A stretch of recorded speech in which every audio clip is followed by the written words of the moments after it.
Don't forget to hand sanitize. Okay. Don't forget to hand sanitize. How are you? Go ahead and socially distance yourself at your correct seat, your assigned seats. Oh, we got a late arrival. Make sure you hand sanitize, please. Oh, I see it.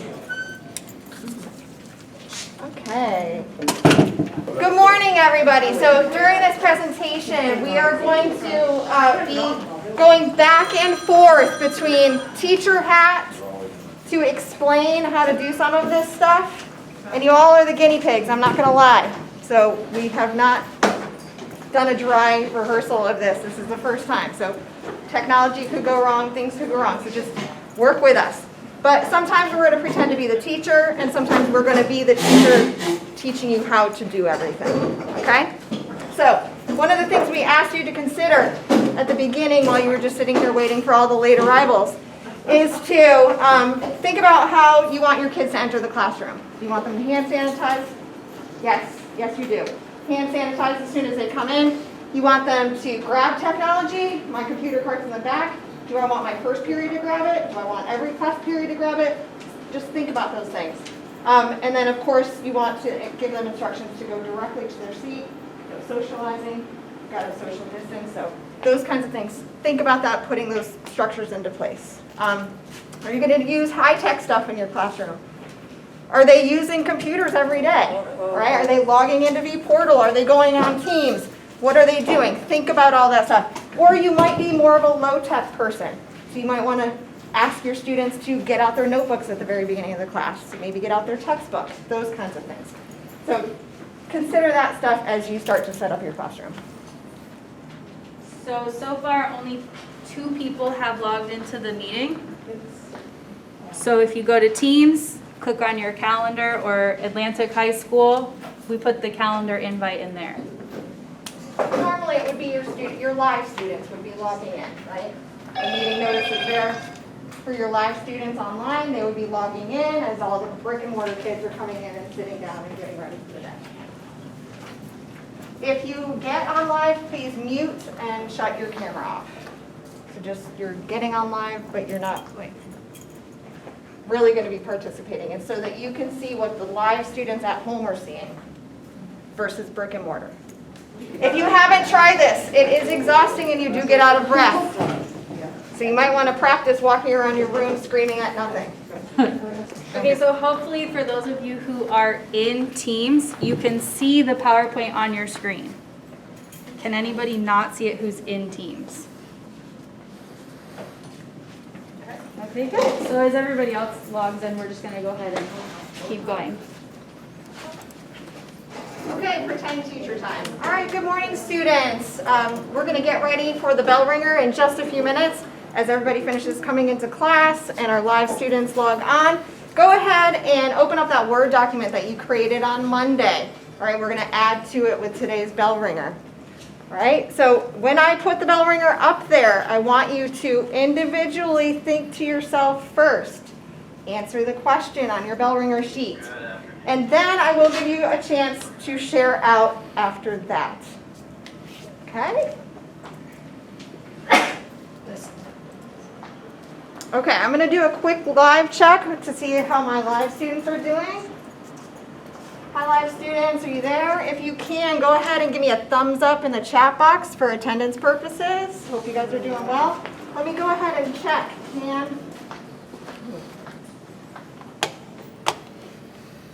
Thank you. Spelling, can you hear me? All right, thank you. Hi, Mr. Doster, welcome today. Hi, Melody, good morning. All right, remember, go ahead and give me that thumbs up. That's going to be your start of your attendance. Okay.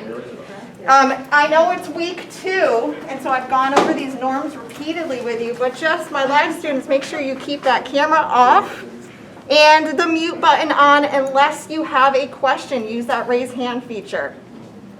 All right? And if I'm ignoring you or I don't see you, go ahead and unmute and ask me that question, all right? You're allowed to interrupt me if you need to. Okay, so here is your bell ringer. which meme best describes you right now? Again, think about it.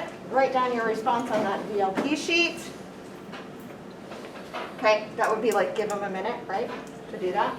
Okay, now I'm going to have you go ahead and take a minute to share your thoughts with your table. All right? Remember, keep those masks on, keep your social distance, but turn and talk. Which meme best describes you?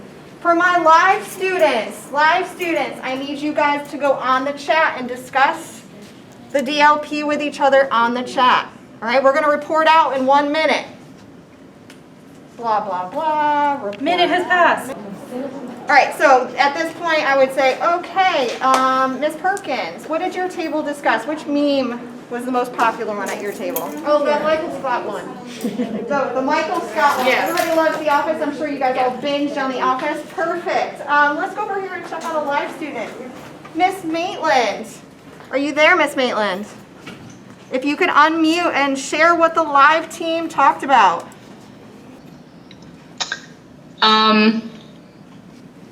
We discussed the frog and he is sipping coffee, and then somebody said that they identified with Beetlejuice. Oh, okay. Excellent. So that's one for Beetlejuice, one for Michael Scott. Blah, blah, blah, yada, yada, yada. Thank you. Be sure you put your mic back on mute. Okay, so the next step would be after your bell ringer is done, it should take about 5 minutes. What you would do is then go over to your camera, to the live students, to deliver your learning target, your agenda, and maybe focus vocabulary, whatever it is that you, at a minimum, your learning target and your agenda. And then, like for English, we have focus vocabulary that we would give, all right? But you want to kind of maybe be in front of the camera or at least near so that the live students can hear what it is for the day that they should be focusing on. Okay, so this is for today's session, this is our learning target that you guys are hopefully going to feel a little bit more comfortable with how to facilitate a class. Juggling brick and mortar as well as your live students, okay? So that's our goal. We're going to go over, we talked about entry procedures already. We talked about bell ringers, learning target, agenda. We're going to next talk about class prep, what you need to have done before class even starts. We're going to talk about how to extend your screen, this magical screen extension.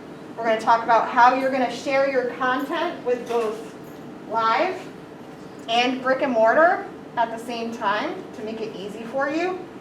And then what to do at the end of class. Somebody in class, if you could put it on mute. You will get feedback, by the way. We practice this, and if your students are on the live in class, there's major feedback. So they need the class needs to be muted completely for the whole time. There's no need, unless you have them in small groups working with live students, there's no need to have them have it unmuted, okay? So essentially the first part, we just wanted to show you what it looks like as a brick and mortar student and as a live student. And now we're going to show you how exactly we accomplish that. So again, what's happening? How do we do that? How did we get just one screen of our PowerPoint, our instruction for the day, for brick and mortar and for our live students? My laptop screen up here is completely different than this screen here. I have my chat box, I can check my attendance, I can check email, all that. So before class even starts, the first thing that you want to do is have on your extended screen. Okay, so whether that's your bell ringer, if you're showing a video, a PowerPoint, whatever it is, you want to go ahead and have that open. Okay? The best way, in my personal opinion, the best thing to do is whatever you're going to need for the day or the next couple of classes, preps, if you're going from a PowerPoint and then you want to show your kids Canvas, to have it all open already. Just go ahead and open everything that you are possibly going to need for the day and just have it hanging out in the background. Okay? So now that we have our bell ringer, we're going to go ahead and we're gonna move it to our second screen before our team call has even started. Testing. Thank you. Okay, then we're gonna go ahead and we're gonna go to our team or our channel and we're gonna start our meeting for the day. So our content's already up on our second screen, our meeting hasn't started yet. Okay, we're gonna go ahead and we're gonna start our meeting. Kids don't have to be in the meeting yet for you to start it.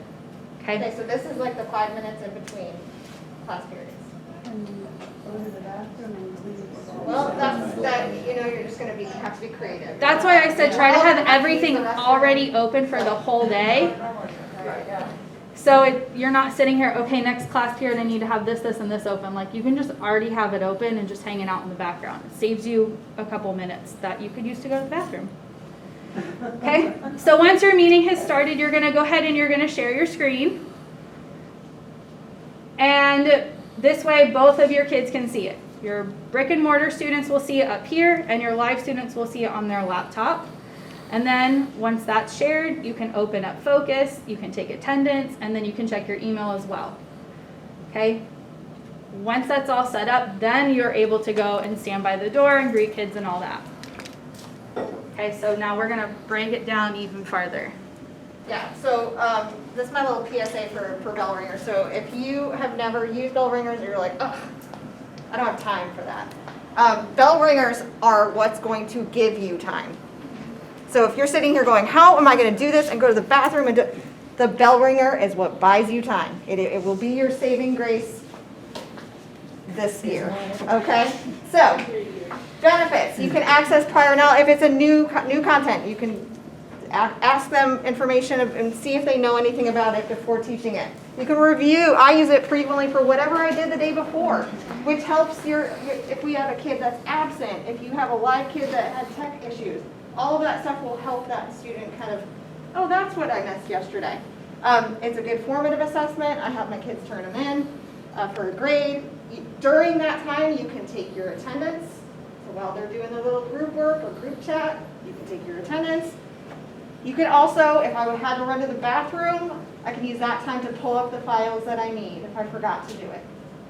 And then, of course, you can touch base with a student that was absent and maybe just take a sip of coffee and breathe, or and of course, admin loves it, so it's good. Now, downside: 5 minutes of prep the day before. That's it. Have your question typed up. I suggest PowerPoint. It's so easy. You can keep all your DLPs on one PowerPoint and then throw it into Canvas if you need to at the end of the week. It's all there. 5 minutes of prep. Okay, if you have multiple preps, maybe a little bit longer, but it will save you 5 minutes each morning of stress and give you that breathing time that you need to adjust to whatever this is going to look like.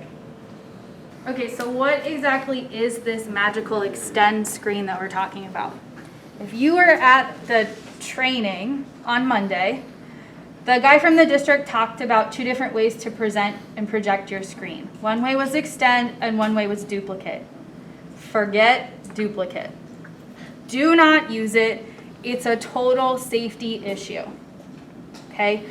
If I have it on duplicate, whatever is on my laptop screen, my attendance, my email, will also be projected on my projector for my brick and mortar kids and my live kids. It's so much safer to just use the extend screen, okay? So how do we do extend screen? Quick, simple way is you're gonna hit the Windows button and the P button at the exact same time, okay? It's going to give you the pop-up on the right-hand side of your computer. You'll have about 4 or 5 different options, and then you're just going to hit extend. You have to be plugged into your projector as well. It was the Windows button and what other button? P. On that blue handout, all of the instructions are on there as well. Okay, so we've set up our extend screen. Now we have to drag our content over. Okay, so extend screen, this opens up the opportunity for you to extend your content. If you're using a PowerPoint, if you're using a video, websites, if you have a blank Word document and you're teaching your kids how to set up a Word doc. Okay, you can have that up there and project it for them and still have access to your own computer. It's like magic. Just think of it as your second screen. So instead of having your laptop and then a giant monitor taking up space, this is your monitor, okay? One thing that we did find out is it's going to be really helpful if you enlarge the size of your mouse, okay? If you don't know how to do that, you go down to the search bar in your toolbar and you just type in mouse and it gives you a pop-up and you can change the size of your mouse. The reason for doing this is when my mouse is over here, you can see it's kind of large. If I left it at the default setting, sometimes you can't find it and you just gotta like move it around until you find it. If it's large, you see it, your kids can see it, just makes it easy, okay? Just in the search bar, No, mouse no, but settings, when you get it, is it change your mouse Change settings or font, change mouse adjust- pointer size? adjust Pointer Okay. size. And you can see if you like pull the toggle all the way over, it makes it like super massive. I got it. You don't need it that big, but But for those of us that have bad eyesight, it's Yes. helpful to have it larger. And it helps for your live kids, if you're, you know, we often point on our screen and or like circle stuff. It helps the live kids because they're gonna see the exact same thing that you're pointing to or underlining or whatever. okay, so one thing to note with the extend screen is you only have access to that screen when the mouse is on that screen. So if you've kind of noticed, when I'm looking at my PowerPoint, I'm looking at it and not so much looking at my laptop because I don't have my PowerPoint on my laptop. So you want to set up your computer to where you can simultaneously look at both back and forth. Okay, so in order to grab your content and put it on your extend screen, you're going to take your mouse when it's on your laptop and you're going to drag it all the way to the right until you see it pop up on your projector. Okay? If the cursor is on your projector already and you need to get back to your laptop, you're going to drag it all the way to the left. Okay? And then you'll see it go back and forth between the two. It takes practice to kind of get used to it. My suggestion is with the last couple of days, all the trainings and the videos that we have to watch, try to move them back and forth on your projector instead of waiting until Monday. And then, you know, you have problems. Okay, sometimes, like Miss Stewart had this issue. Last year, she had to drag it to the left from her laptop. And then she found out now that she had to drag it to the right. So you just have to figure out, and you'll know because it'll stop you or it'll just keep going. It'll disappear Okay. off your screen and then magic show up here. All right, so now we're going to try it with content. So your PowerPoint, whatever you're using, you're going to click on top of the bar or the tab if you have multiple tabs open. You're going to click it, hold it, and drag it over. Okay? Takes practice, but it will become natural. Once you're on your extend screen, you're going to maximize it by using your cursor on your extend screen to click the button. Okay? So example, sometimes when you move it over to your projector screen, it's not going to pop up automatically full size. Sometimes it stays really small, so you just have to be sure you put it back on full size. Okay, so now your content is available to the screen for your brick and mortar students, and then the access to give it to your live students is coming next. Okay, We have a picture for the next. so this is what we're talking about. So like if this, you know, normally you'd have your Tabs. applications tabs open at the top. If and let's say this was up here, all I'm gonna do is click on it, click drag, drag, drag, drag, drag, drag off. It will disappear off my desktop and magically appear up here on your projector. You have to click and drag though, you can't just click. Yeah, you can't just click on it and then pull your cursor because then your cursor is going to show up, but the content will still be on that page. So you've got to, this was me, a screenshot of me in the act of dragging it. And you can see half of it is not on my screen anymore. And half would be on the magical Are you projector. gonna email this PowerPoint out? Okay, so we have our content, we have our PowerPoint, our meeting hasn't started yet. Okay, so now we're gonna go ahead and we're gonna start our Teams meeting. Easiest way is to use that calendar button on the side. Populates all of your meetings for the day and you just hit join meeting. You have to be in that team. So if it's a first period team or if you have channels, you just need to be in that channel or team. but it should be, if you set up your recurring calendar invites for Monday through Friday, it should be there every single day. Okay, now you're going to share your screen with the live students. So you've pulled up your content before and you've put it on your second screen. Now your live students are going to be logging in, and in your Teams meeting, you're going to click on this button. Okay, this is called the share drop-down tray, share tray, something like that. So you're going to click on this and it's going to pull up everything that you have open. Okay, so this is what it's going to look like. This is the share tray. This is the button that we pushed, and now we have 3 separate sections. Okay, we have our desktop, we have Windows, and then we have PowerPoint. You are only going to choose from the Windows section. Okay, if you click on PowerPoint, it's not going to work. Okay, these are just things that are already loaded. You have to pick from your Windows because it's everything down here in your toolbar that's available to you. So since it's already on my second screen, that's what's going to pull up. All right, so you know that you've shared your screen once you see the red border around. So there's a snippet of it here, of what it looks like, and then you can also see my red border. So if you're looking at your Teams, if you're a live student, that's how the screen is shared. Let's do your safety check. If it doesn't have that red screen, it's possible that you didn't click on that Windows button, that Windows drop to pull up your content.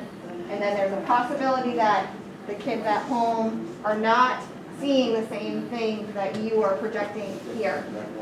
You could be projecting your PowerPoint and you're lolly and clicking through, and if it doesn't have that red thing around it, your live teams are still on slide 1. So you need to ensure that you have that red box, which only occurs if you use, when you click on the share tray, that you pull your content from that Windows section. All right, so now that you have the extended view on, the live students and the brick and mortar students are viewing the exact same screen, but it is not the screen on your laptop. Okay, so this is where that practice comes in. You have to go back and forth between, I'm going to take attendance and then I'm going to go through my PowerPoint. Okay. All right, so now this would be when you transition to the next part of your lesson. So I'm done with my bell ringer. I'm going to go ahead and start my lecture for the day. An example. So I have this PowerPoint up. If I want to share something else, I'm going to unshare. It's the internet. What is Spotify? Okay, and now this is what brick and mortar is saying, but it's also what your live students are saying. So I have opened up all of my apps for the day. Okay, so I can quickly switch between what I want my students to see.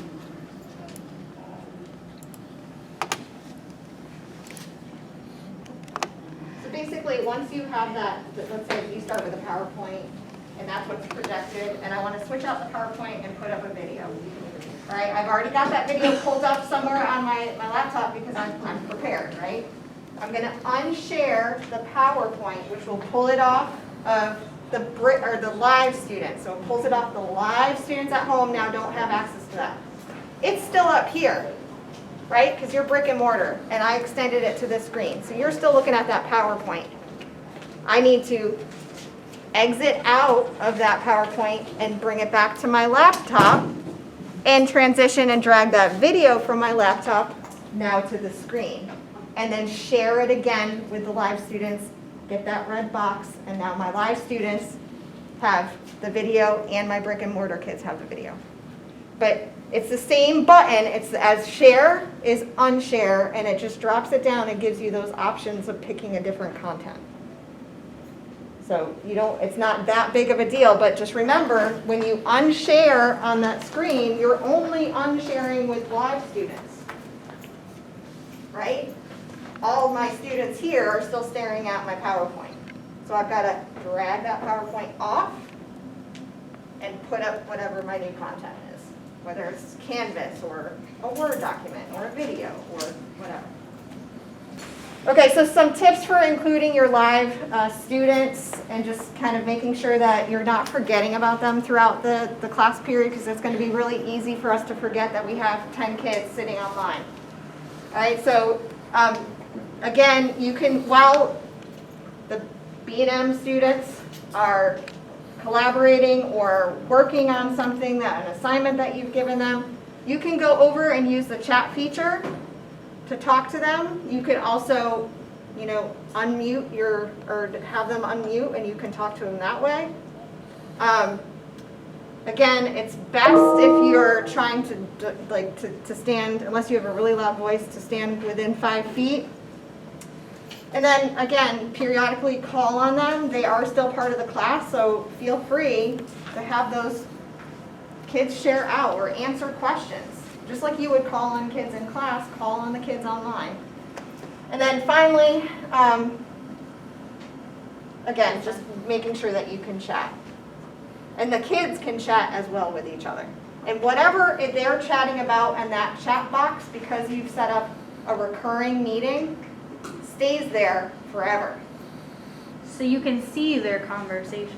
And again, you can see when they enter the team and when they exit the team. So, I'm going to be sly and leave after 10 minutes and just come in the last 10 minutes. You will have a record of that on that chat box. All right, so now it's the end of class. We're getting to the question section. So it's the end of class, and now I'm going to come up with some kind of procedure. You need to have your kids shut down the computers. This is per Mr. Hinson's email to all of us. You need to have them shut down. So I know a lot of us, we used to just have them, sleep or, sign off or log off or restart. In order to do the cleaning, apparently they need to be completely shut down. So then I would come around with my little hand wipes and give 1 wipe per table and have the students, after the computer shut down, clean those screens, clean the keyboard, clean the outside, and then depending on whether you're going to have your kids return them each class period or if you're going to have them return them during lunch, whatever your policy, your procedure is, they need to clean those, and then at some point after they leave, you're going to need to spray the tables, but not with the kids sitting at them. So Kelly said, if you have a set way for your students to exit, because you don't want the bell rings at 30 kids or 20 kids or 10 kids or however many we have, exiting all at once, maybe it goes table 1 leaves, so as table 1 is leaving, I'm spray. Table 2 leaves, spray. Table 3, whatever your system is, just think about that. So again, we covered all of this stuff, from extending your screen to starting a meeting to sharing your screen, taking your attendance when you can. And as far as attendance is concerned, they're going to be required to hit the thumbs up. And that's how I'm going to know that they're there. And if they don't hit the thumbs up at the beginning and the thumbs up at the end, then I'm not going to count them as there. And if you teach them that, then you don't have to do the more complicated way of taking attendance. Make it simple for yourself. Right? That chat, they need to know that that chat is their communication, that they are there live with you. Oh, next step is to fold in the cheese. What does that mean? What does fold in the cheese mean? You fold it in. I understand that, but how do you fold it? Do you fold it in half like a piece of paper and drop it in the pot, or what do you do? And I cannot show you everything. Okay, well, can you show me one thing?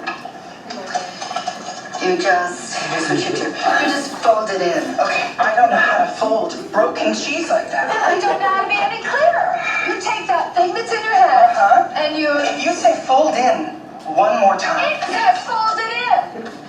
This is your recipe. You fold in the cheese then. Don't you dare. You folded it. Damn it. Your exit ticket is how comfortable are you feeling with folding it in now? Nice. Better. 1 second.